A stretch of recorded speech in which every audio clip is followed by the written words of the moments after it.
So, we've all heard of the freshman 15. For those who aren't familiar, it is a term that refers to first-year university students tending to gain weight. It's treated as a joke or result of late-night pizza and a lack of parental supervision. But what if I told you that weight gain in university isn't just about poor choices? What if it's actually a symptom of a much deeper physiological hijack? The transition to university is a transformative experience, but it is not without its stress.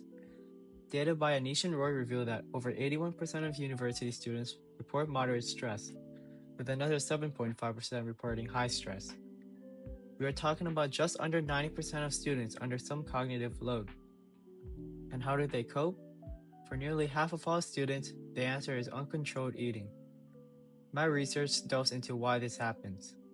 As it turns out, it is a complex feedback loop driven by two distinct forces: a psychological habit and a biological necessity. Let's start with the mind. Psychologically, stress eating is a learned behavior. It's maladaptive emotional regulation. When a student faces academic pressure or social isolation, they feel negative emotions that they don't know how to process. Food, especially high sugar, high fat food, provides an immediate, reliable escape. It numbs the emotion.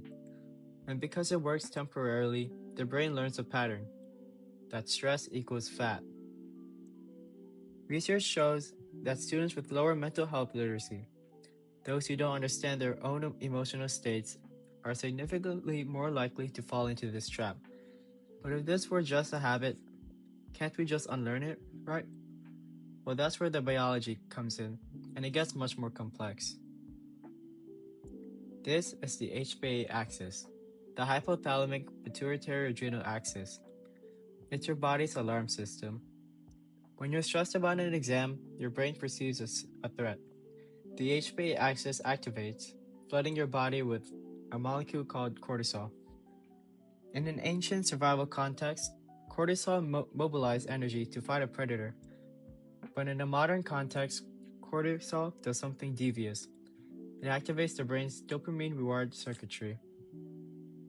According to the reward-based stress eating model, cortisol specifically increases the salience of hyperpalatable foods. It creates a biological signal that says, you are in danger. You need dense calories. You need sugar, and you need it now. This transforms the psychological want for comfort food into a more biological need. Your brain is essentially tricked into believing that eating that donut is a survival requirement. If this cycle repeats for a semester or 4 years, the consequences are severe. Beyond the metabolic damage and weight gain, this cycle actually alters the brain structure. Research shows that chronic stress and visceral adiposity are linked to reduced cortical thickness in the prefrontal cortex. This is the part of the brain that's responsible for impulse control and decision making. Think of it like a car. The stress pushes the gas pedal while simultaneously cutting the brake lines. The student physically loses their neurological capacity to say no. So how do universities handle this? Usually they put a link to a wellness center on a website and hope students click it. This is a reactive opt-in model, and it fails because the most stressed students are the least likely to seek help.